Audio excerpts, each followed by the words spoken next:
everybody. Appreciate the dedicated crowd tonight. Obviously, a tough weather day. Good for the golf course. A lot of nice rain, but we really appreciate you coming out. My name is Randy Miller. I know most of you. For those of you I don't know, hello. Been here about 4 years with my lovely wife Susan, who's here tonight. Where are you, Susan? Oh, she's starting.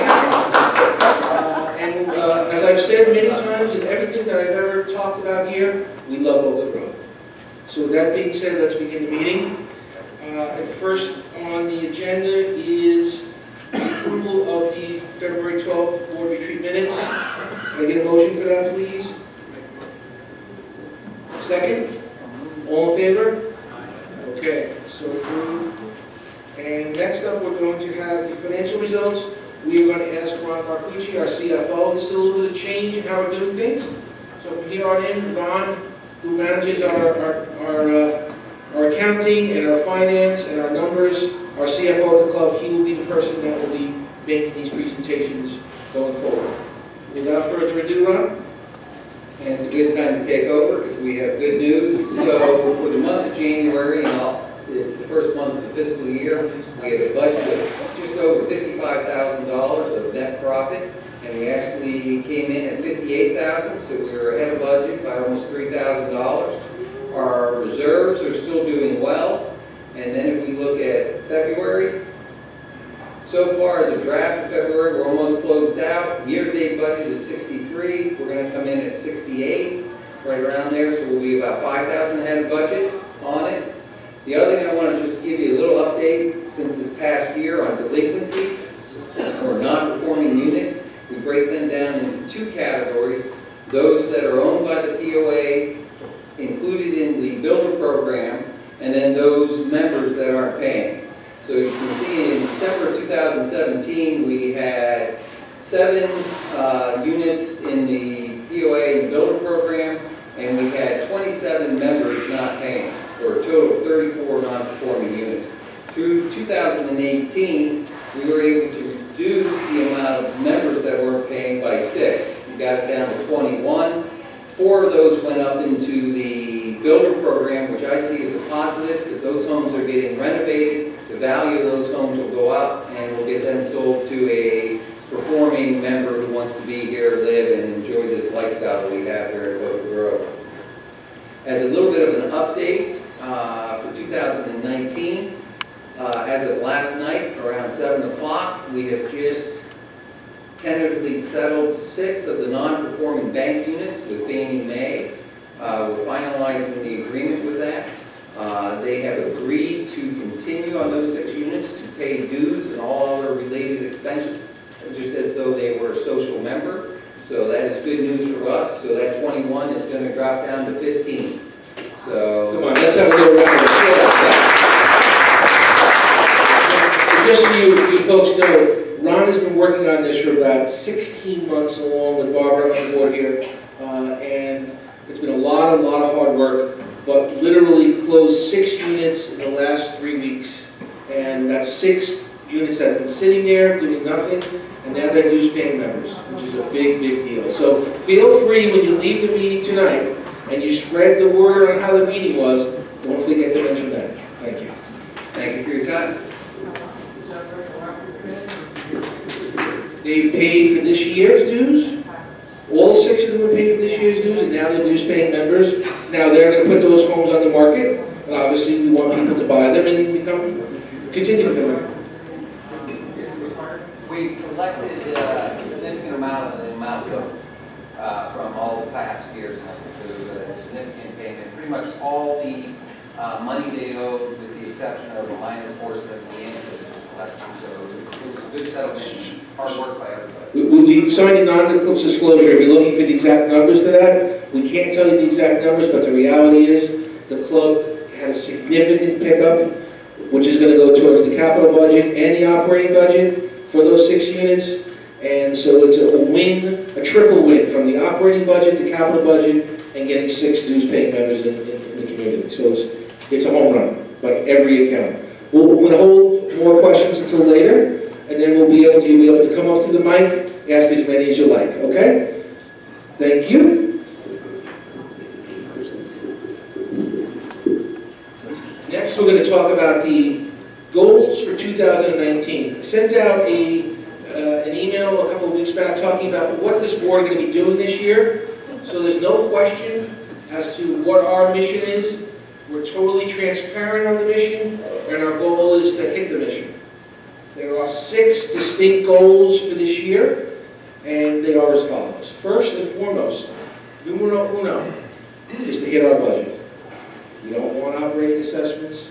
I know you don't. We all live here just like you do. And so we don't want that. We're working with our general manager and his team who put together this budget to operate the club, provide a wonderful experience, and at the same time, make sure we're spending our money wisely. I think our general manager, Mike Gibson, and his team are doing a very, very good job at that. As you can see by the first 2 months of this year, we're ahead of our budget. And our goal, obviously, is some months are going to be up, some are going to be down, but we want to net out the end of the year to be on budget. So that's numero uno, goal number 1. Next, the Sports and Wellness Center. We've all voted on it. It's happening. You're going to get a bill at the end of the month, so you're going to want to know what's happening. We realize that. We're in the process. It's going to be a 16, 17-month program of making this happen.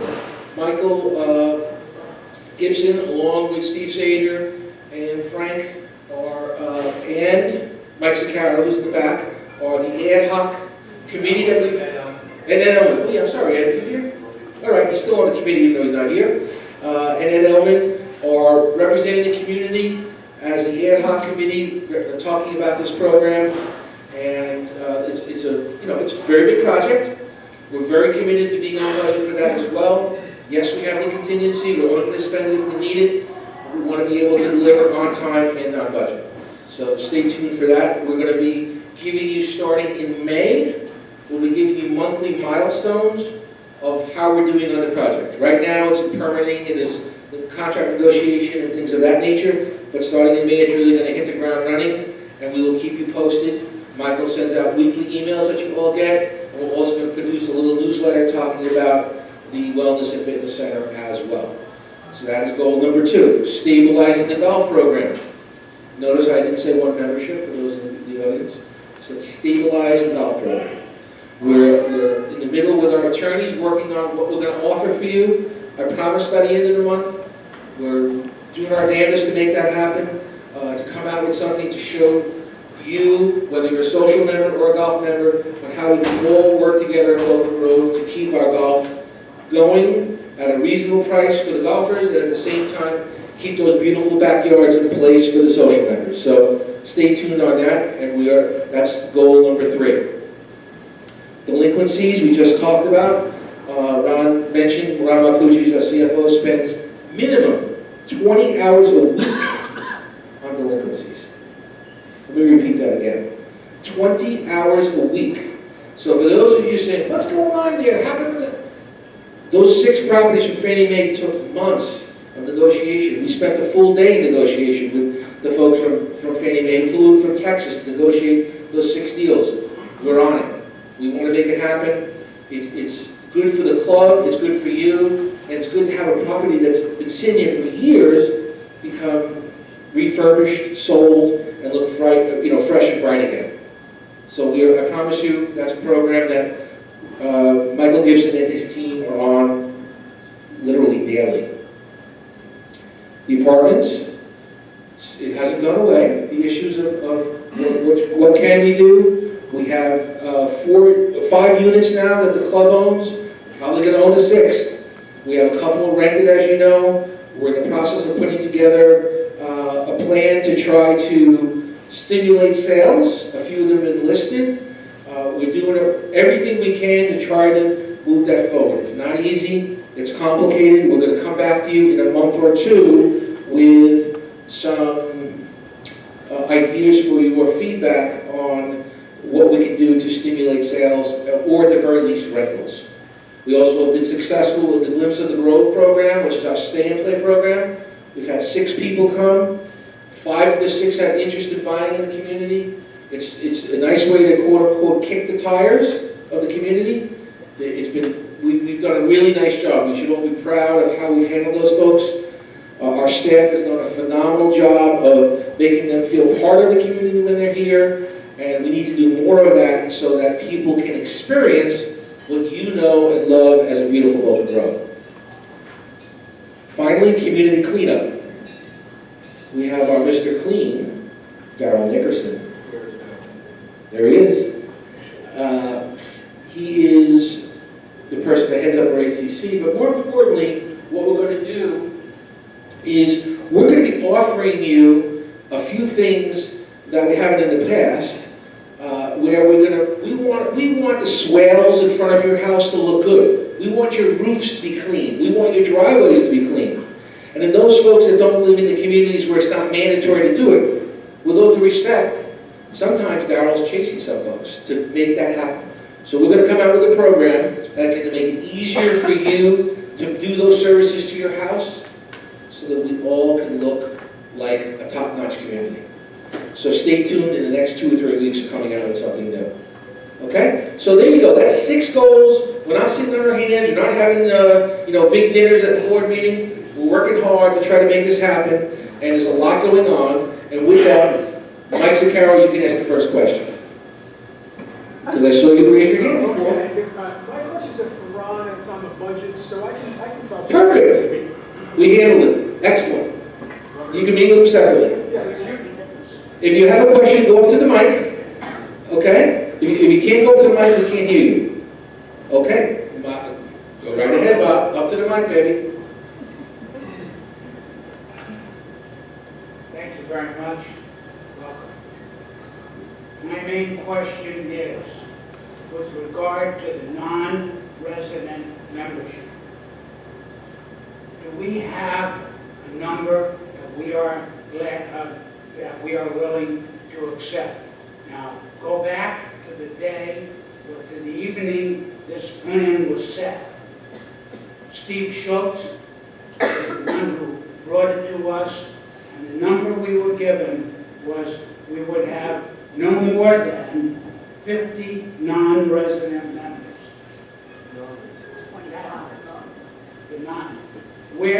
Right now, I understand we've got slightly around 40, 41. We have 39. 39. Does that mean we're going to 50 and then we're stopping, or what? Right now we have 39, Bob, and I'm looking for 40. I can't answer whether we're stopping at 50 because we don't have that issue. Our manager told me that what we were looking to do is to bring it up to where we have 260 resident members. That means we can bring the whole total up to 350. That means 99 resident members, unless we get more residents who are of the new, and that's what... I think you're asking me 2 different questions. Yeah. If you're asking me what legally we're allowed to do, it's 350. It's 50 on top of the 300 that we've originally had in the bylaws for golf membership. So it's 350. That's the legal maximum that we have in our bylaws. Do we have 350 people? No. We have 39, which would basically make us, we have 55 more to go.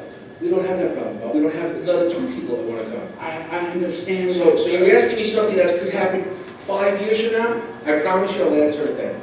I don't know. But that was not what we were told as members of this club. We were told we were. Okay. We were Well, Bob, told you're getting excited about something that we have 39. So when we get to 49, you should be concerned. We're not there. Yeah, but my fear is we reach that point, and then something else goes, and we're going to push it. And if we go playing with, first off, you don't have enough golf carts. We're bringing in 6 new golf carts now. I mean, Randy, understand, I have tremendous admiration for you, but pushing this to the limit. We're not pushing anything, Bob. I don't know what you're talking about. We're not pushing a thing. We have 39, and then I'm respectfully going to say we've answered your question. We have 39. We are going to continue to look for new outside members because we lose some as we gain some. We lost 3 this year, and we gained 4.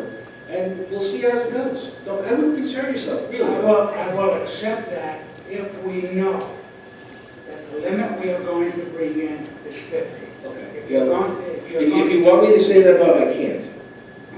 Okay, so I'm being respectful to you. I thank you, because I can't speak on behalf of the entire board. We haven't had that discussion, because we don't have that problem. We don't have it. So thank you, and I hear you, and we'll all take it under advisement, I promise you. I love you. I love you too, by the way. But you want me to give you the answer that I can't give you? What I'm saying is, for me, Right. non-resident members, the number we have right now, Yes. a lot of us would love to see it brought back to the 25 original. Playing golf out there doing it. Bob, for every person that you're saying there's another 10 people that say, thank goodness we have them, thank goodness we get to $750,000 a year, thank goodness we get the playability of people in the tournaments. So there's three sides to a two-sided story. But thank you. Hello. Hi. I see you every meeting. You're a little off seat. You usually sit over here. I'm a little disappointed. You usually look like that. Does that throw your Yes. equilibrium? My whole feng shui thing is off now. Just like the rest of Yes. Hang in, Randy. Hang in. It's only going to get worse. I know. I have no doubt. A couple of meetings ago, I raised what I thought was a viable issue. By the way, I'm very impressed with the economic status of the club, and I think it's really a super job, and kudos to you guys, really. Love to see those black numbers. We do as well. I raised an issue. Back in the day when I used to work for a living, I was a public insurance adjuster in the great state of New York. And as such, I have a fair amount of sensitivity to insurance situations.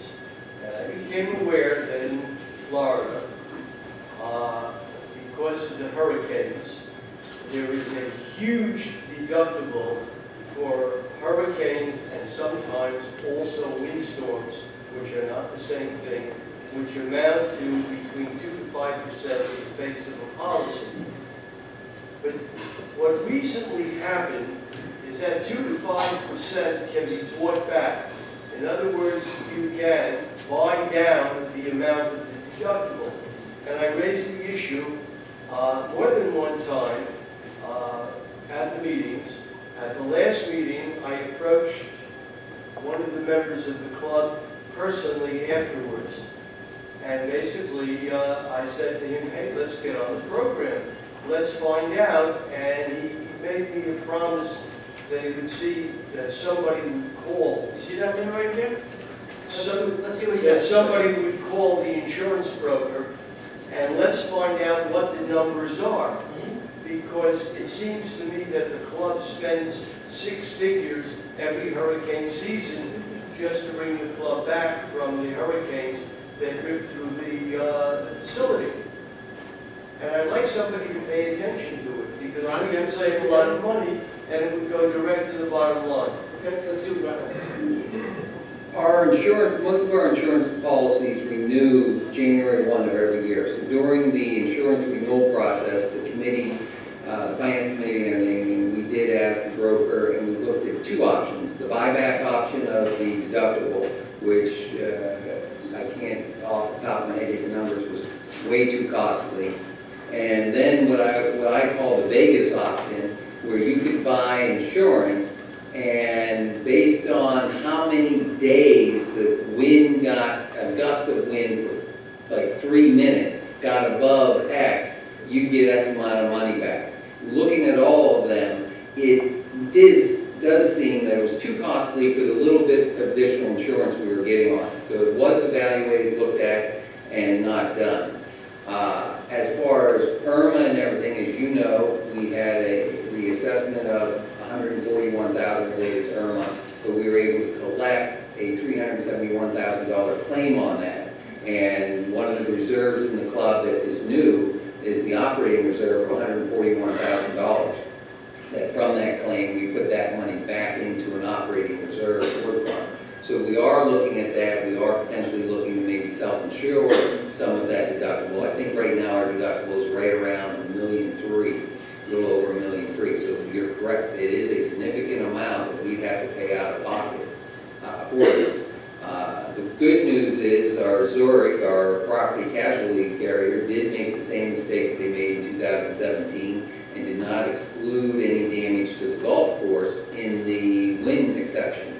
So hopefully we don't have to worry about anything, but we would get some coverage for the golf course damage like we did in 2017. But you're correct, we did look at the buyback option. It was very costly as far as, I think it was like a couple $100,000 for what the chance of a damage was, and looking at what our claims have been over the last couple of years, it really wasn't that much, and we felt it would be better if we were going to do it, to put that $200,000 in a self-insurance reserve if need be. So And my understanding is that we're spending about $141,000 a year out of pocket. no, No? no.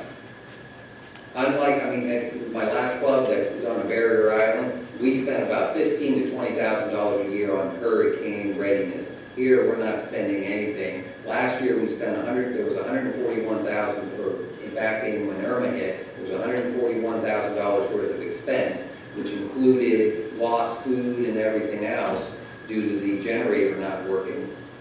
But we got all that money back, and everything. That was the total amount. And you didn't have any other claims until back from Wilma. Your biggest claim was back in Wilma in 2005. So the net amount out of pocket to cover the deductible was how much? $141,000 for Irma back in 2017. And, you know, that's what your The hurricane amount of the premium to buy that down would is over 200,000? Yeah. I mean, it'd be best to self-fund that $1 million, $1.3 million deductible than take insurance on it. Okay, thank you. Okay, any other questions? Yes, ma'am, go right ahead. Thank you for hosting this meeting, I appreciate it.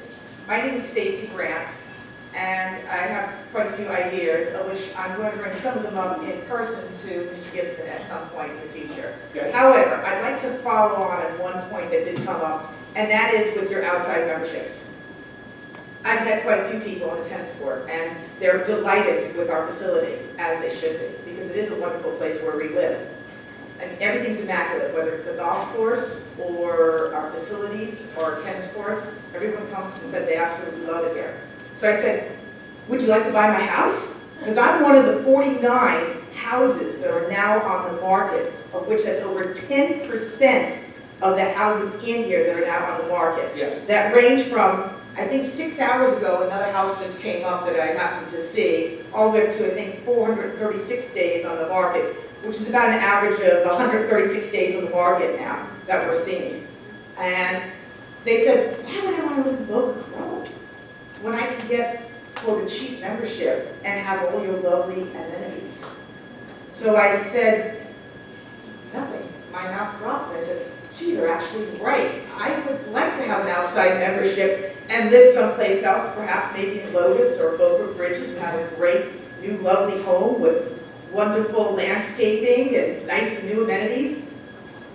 I don't see the attractiveness coming in here when I can have a nice, quote, cheap membership and use all your lovely amenities. And as I have people coming to look at my home, slim to none, unfortunately, people say right away to me, I really don't want to pay $90,000, so to speak, to turn your key for equity. And gee, a $57,000 assessment for something I didn't vote on for the fitness center is a little much. So we'll just subtract that off the cost of your house. So it's unfortunate that while I paid $650,000 back in July of 1992, the best verbal offer I've gotten is $300,000. Ooh, that's pretty sad. Of which I've had some people say, well, we'll just pay you the land cost, which is $147,000. Yikes, oh my goodness. But so I look to you as hoping to help us, because at some point you may be in the same boat, may have to unfortunately leave this lovely paradise and settle someplace else, to help us 49 people, and who knows, there could be a few more that have even come on the market since I'm talking, to help us to, I don't want to say tail off that make Boca great again, but because we're already great. We don't have to make something great that's already great again. We have to set ourselves apart from those other communities, because even in Boca West, there's a home for $1 right now. Yikes, and it's even been on the market for quite some time. That must be an apartment though. But we don't want to be like that. We don't want to have dollar homes in here. We want to stand out. I'm not too sure what that answer is. And I look to you, I look to all of us. Because whether you're in the position of selling or you might be at some point, we want to say, why not Boca Grove? This is the only place and the only one place that I want to settle on. I leave you with that in mind. Okay. Thank you all. I appreciate that. Thank you very much, by the way. Any old business on the board? Anything new? If not, we have a motion to adjourn the meeting? Oh, another. Oh, I'm sorry. Yes, ma'am. I didn't see you.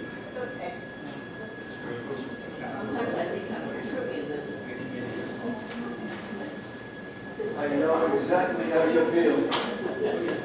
Hi, my name is Maureen Smith, I was a girl. And I'm just wondering if there is a way, maybe you do have it done already, and I'm not aware of it, to get a synopsis of just what our association fees cover, who they cover. And the reason I ask this is because where I live, and not to put down my community, but fortunately, I finally just got a list of the things that I'm paying for. The first over a year that I lived here, it'll be 2 years in April, I have paid for pressure cleaning, driveways, payments. I have paid for lawn pest control. I have paid for fertilization. I myself pull out the dead palm fronds from my yard. I was told, oh no, we don't do the sides, we don't do that. And today I finally sent a letter to our association with a copy of the list of what's to be done. Because across me on the page was, coming home Tuesday night, I went, oh my God, they finally cut the grass along the berm on the lake. As it got closer, only half of mine is cut. They don't get weeded. Our community, we have so many empty homes as a result right now. But that's your POA now. That's your own. That's my POA, Okay. but I would like to, because nobody told me what was being covered. I virtually paid out thousands of extra dollars to maintain my property the way that I felt it should be maintained, not being informed that that was covered.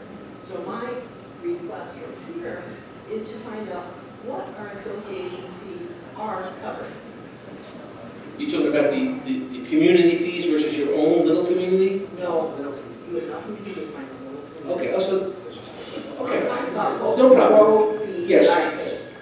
Kathy will sit. I'm a social membership. Yep. One of those- Absolutely. I'll have Kathy see you, and she'll sit down with you and go over, we have like a little, kind of like a laundry list of things that you Yes, do. yes. Right. That's all I want. You got, we have you. Okay. Thank you. And by the way, do you know Kathy? Of course I Okay, do. great. So there she is. That's the greatest asset. Yes. Well, Okay. Hi, Patty. I think skip past Michael's update and capital budget. Yeah, no, we're going back. Okay, thank you. So let's do the committee approvals first, then we'll do those, okay? I have something. Okay, we're gonna do a few more items, ma'am, before we go, before you sit tight just a second, okay? I promise you, you're gonna go though. So let's approve the committees. Okay, board? I'll make a nomination to accept all the committee appointments. Second? All in favor? Okay, so approved. Yes, ma'am? Well, I feel bad because I love it here. 20 years, I'm so happy. I have my card games, I used to have tennis, my husband used to have golf. And now I only have cars and I see these outside members who pay $17,000 emptying out all the candy from the card room. All empty. Get those kids. I don't have the candy, but, it's kind of bothering. Thank you. Okay, Michael, could you give your report, please, after that? I don't have a lot, but I think everybody understands the changes that finally we have made in Chipper's Bar, where we've accepted reservations now.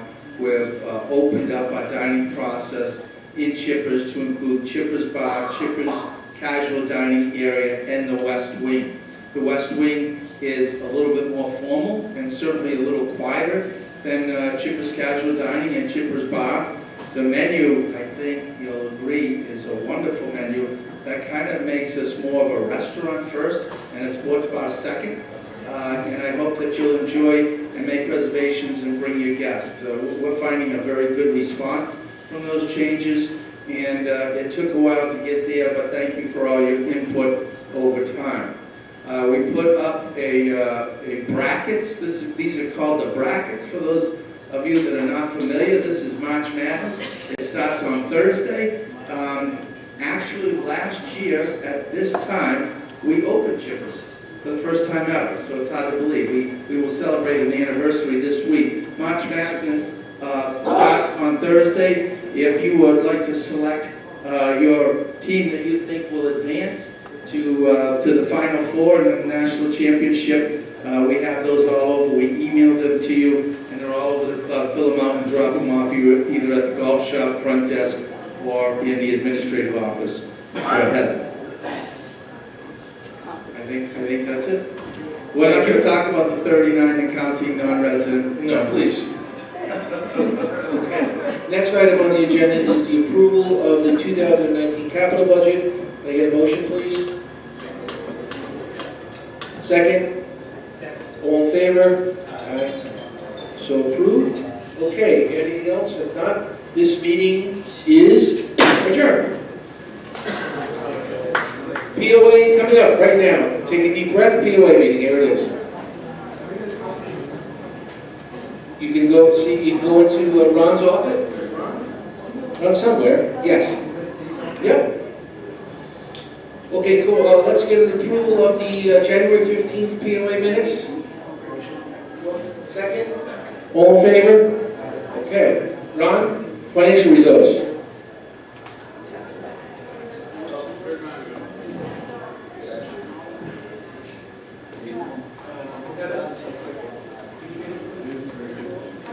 All right, we'll go on to the next, and then we'll come back to Ron. Manager's report, please. Yeah, I think we talked about Glimpse of the Grove and the popularity that we've had. It's been a successful program. We have found that the people that have stayed with us in what we consider a concierge-type program for 3 days and 2 nights have had great interest in our community. So this program will continue to grow for us, and we hope that you'll help us with that. Your referral is extremely important to us in moving those apartments forward. I think we have talked a little bit about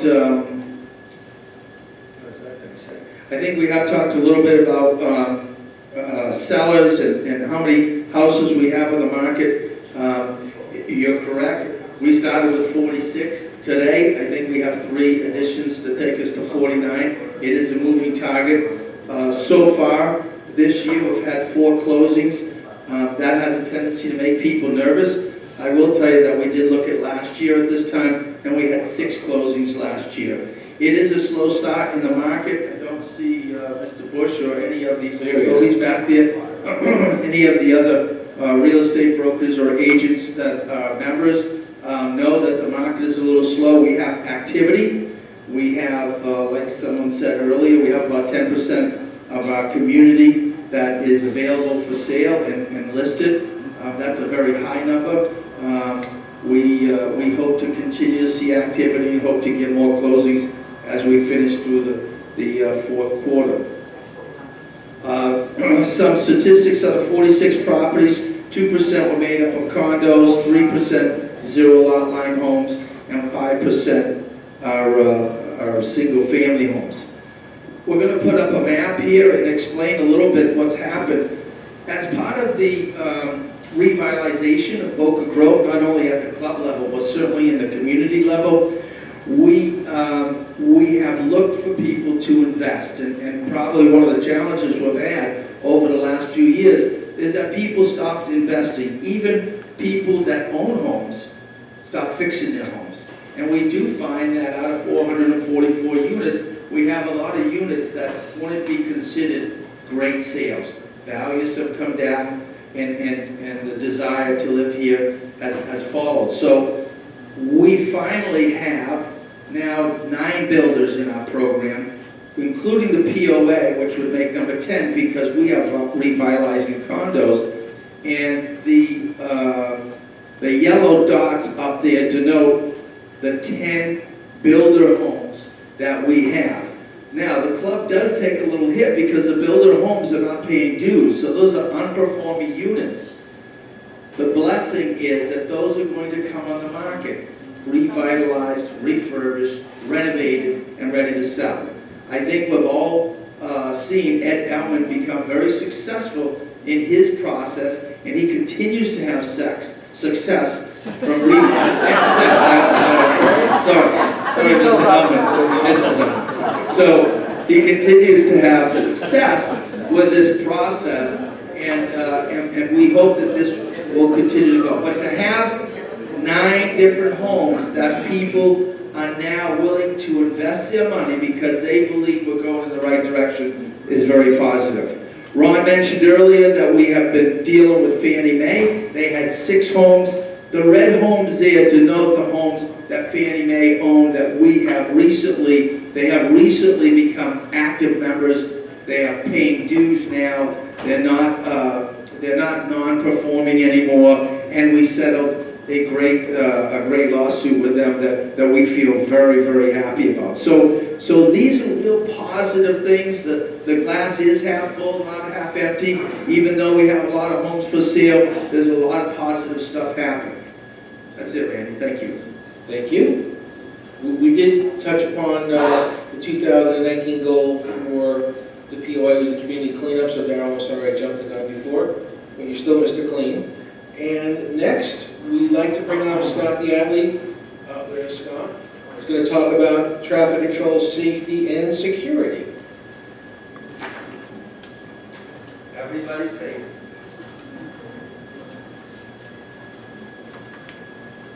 Good evening again. It's a pleasure to be here in front of you.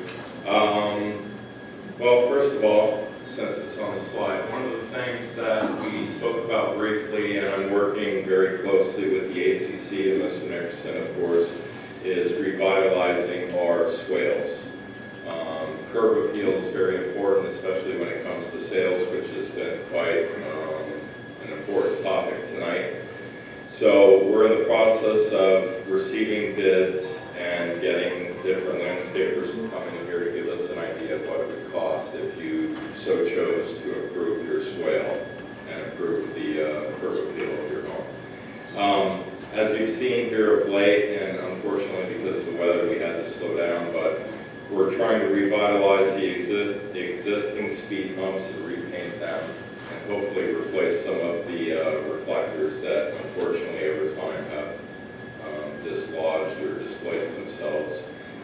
One of the things that we did try to do is we tried, in the spirit of conforming to our ecological ideals here at the Boca Grove, we tried to install 3 recycled rubber speed humps on the property. A little bit more aesthetically pleasing, but unfortunately what we found is that they're not tall enough to slow people down. So that being said, we are going to replace those 3 that are currently in place with what you see here. Hard Drives has given us a proposal which Mr. Gibson and the board has approved, and we will hopefully be installing them. Actually, we were going to start this week, but unfortunately because of the weather we had to postpone it.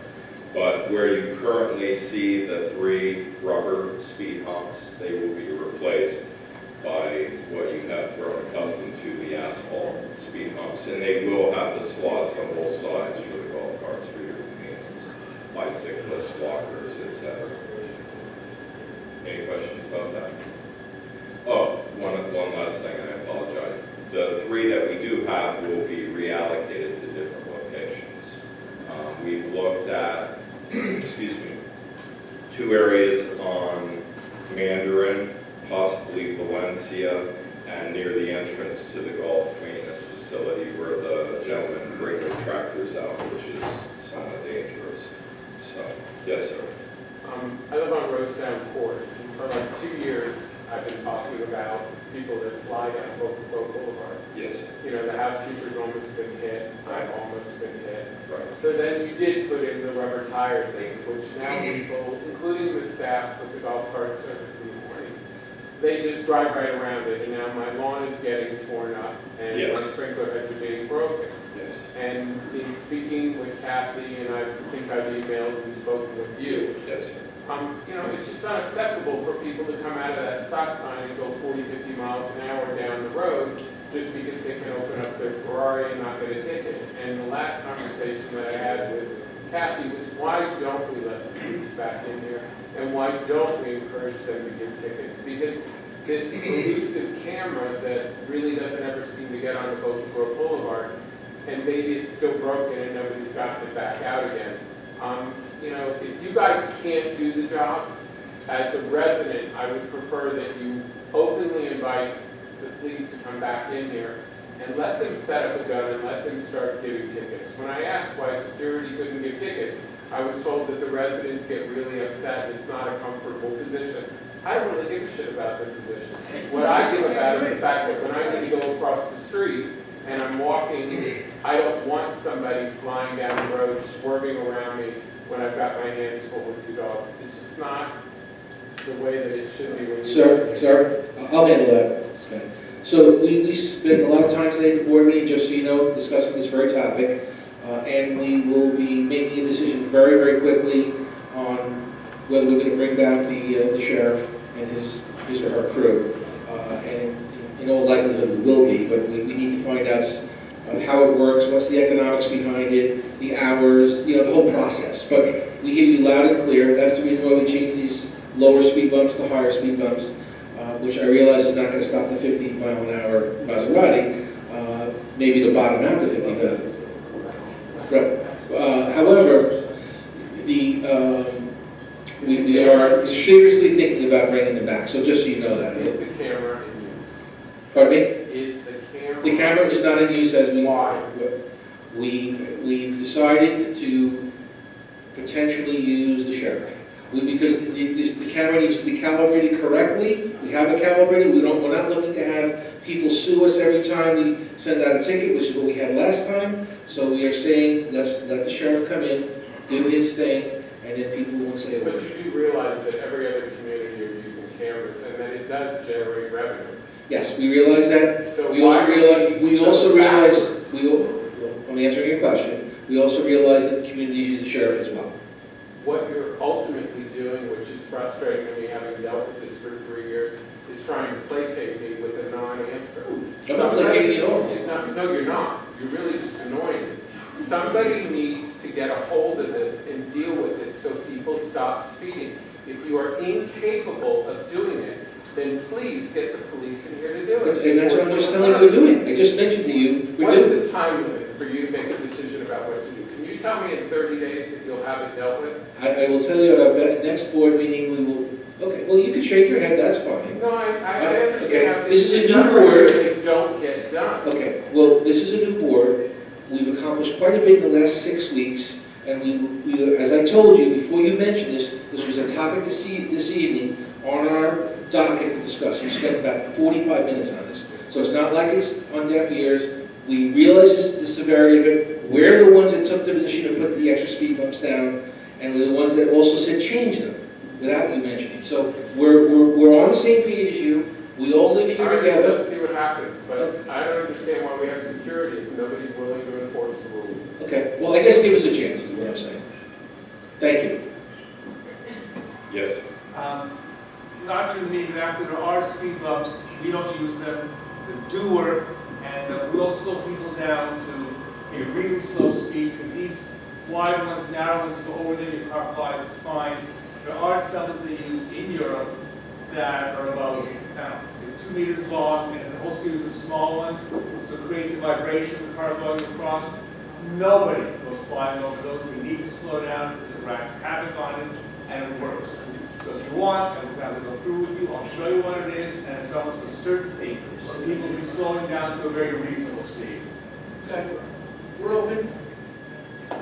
Hello. Hi, what was the price of the new ones that we put in? We're going to be repurposing them, so you don't need to worry that we're not using them again. We are. That's a good word, right? Hi, Dave. But before you make a final arrangement with hard drives, I'd like you to explore what this gentleman has just mentioned and any other alternative, because my preference would be that you have a hump that's large enough and long enough that anybody who exceeds the speed limit and goes over that hump is going to have their head crash into the ceiling. That is the only way these hard-headed neighbors of ours are going to slow down. But if there are some alternatives, gentlemen, I'd like to see you do that before you just make a commitment to duplicate or replicate what we already have. And I hope that you'll take the time and effort to do it. I'd rather you wait a little longer and get it right than rush into something and get it wrong. Okay, thank you. One thing I spoke to Michael, I spoke to a few people about golf carts and cars, with respect to who has priority, and I spoke to Steve about it as well. No one seems to know, everyone has a different opinion. Do the golf carts have the right of way, or do the cars have the right of way? Well, but I can tell you there are certain people here who think that the golf carts have the right of way, and I believe two things. One, we should have a clear set policy as to who has the right of way, because if it is a golf cart, I can tell you, I don't know that. And I can see many times of somebody here at the church said, I was coming across, and you went down, you didn't stop for me. Okay, I said, well, I didn't think I had to stop. Yes, you do. So unless we have a clear understanding, and we have signs posted who has the right of way, we are going to have an accident, somebody is going to get hit, somebody is going to get killed. Okay, we will publish what the right-of-way rules are. Yes? I can't see. I can't see your hand. Hi. Hi. As long as you're talking about golf carts, I live on Bell Chase, and when people are golfing, they don't seem to see what a red stop sign means when they're coming down the hill of the green. They just plow right through it and go. And when you're driving, sometimes it's very difficult to stop short when they're, going through. There's also whereas you've got those, on Mandarin, the pumps, you've got bushes there and they come flying out and so forth. And I think there needs to be something with the golfers that they need to learn that stop means stop and look both ways. Because I almost hit somebody and I rolled down my window and I said something and it was a guest and I found out it was a judge. And here a judge is running through a stop sign who was a guest.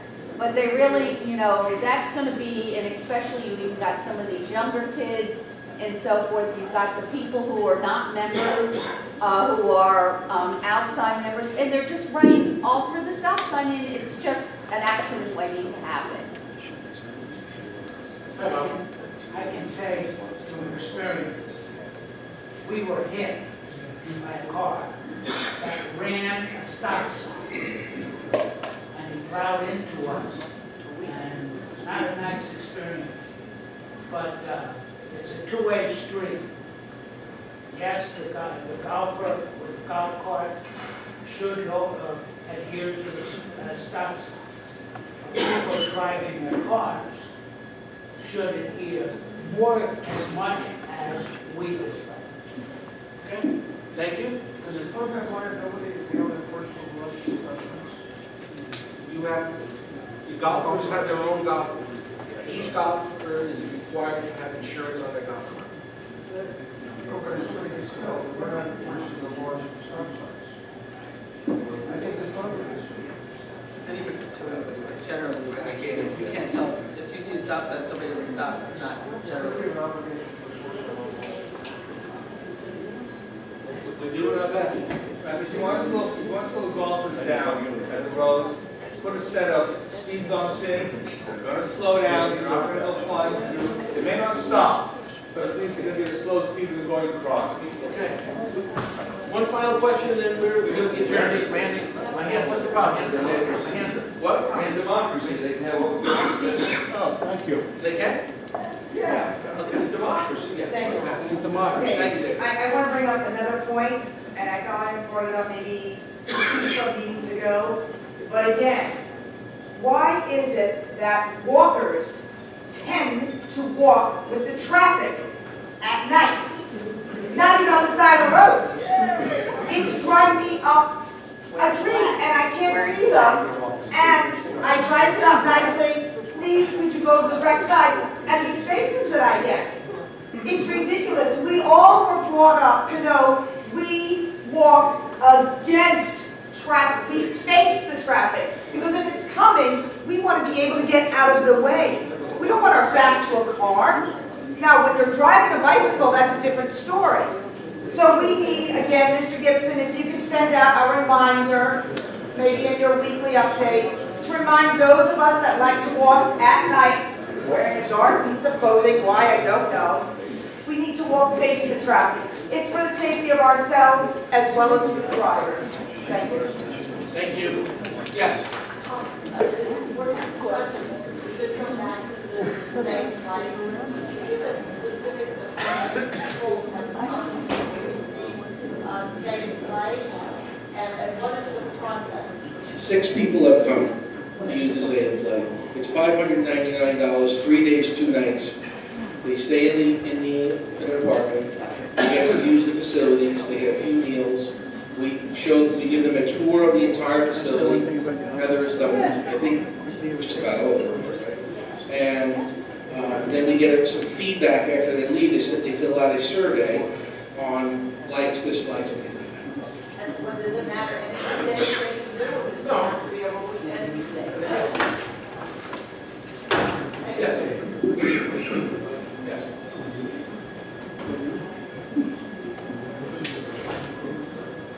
I would just like to ask, because I've never really paid attention, but I live in Coventry and I come out and either go to the Blades Gate or I go to the Power Line Gate. Yes.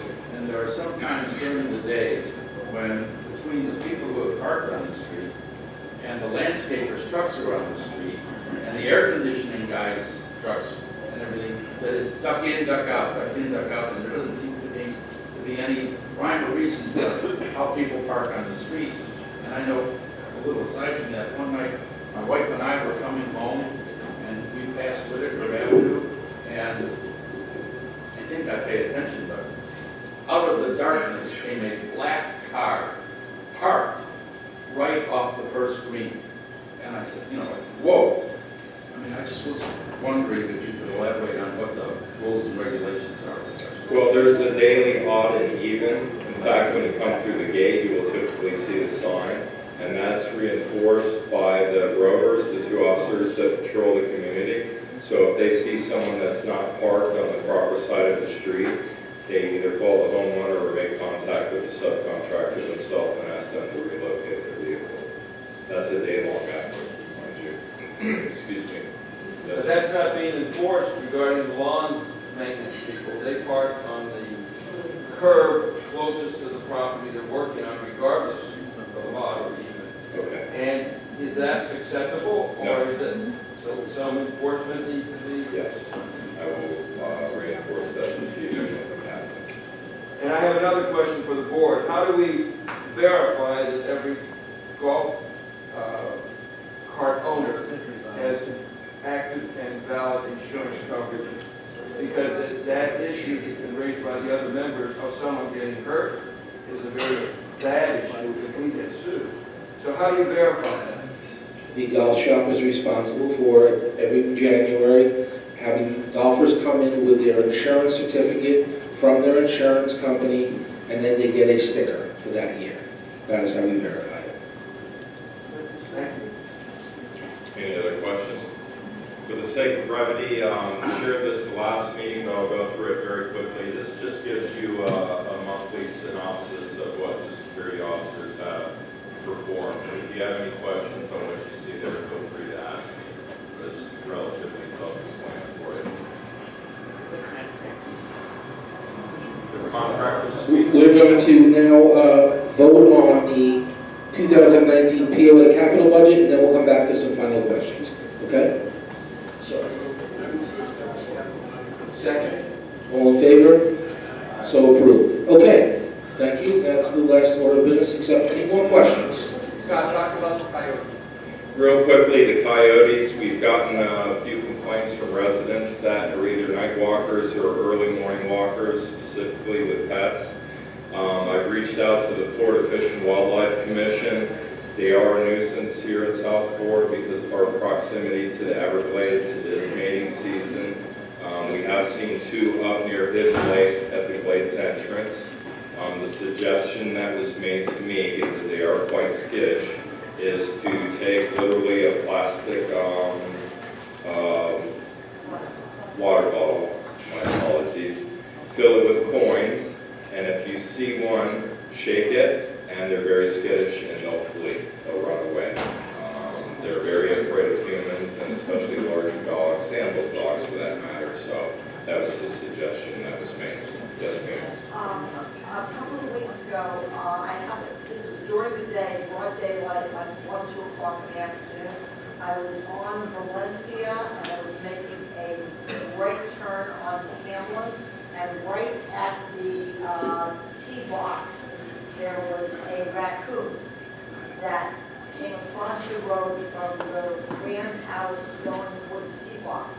And I called the gate to say I saw this, and they said, oh, yo, someone will go out. Because when you see raccoons in the middle of the day, that's not a good thing. Sure. Was anything done about that? I can only assume. That wasn't brought to my attention, but we do have a trapper on staff, and when we get those kind of complaints, we usually retry it out to him. He's here literally once or twice a week. Any other questions? Thank you, Scott. Thank you, Mr. Miller. Okay, anybody with any final questions before we adjourn? What about the financial? We did get Ron to do that. He was out, remember? Happy to say that POA is continuing along the lines of the club. We had an operating budget of $6,000. We came in at $14,000, so we're $8,000 ahead. Our reserves are in good shape. February, the operating budget year-to-date is $21,000. I'm estimating we're going to come in around $30,000, so we're going to meet budget in February also.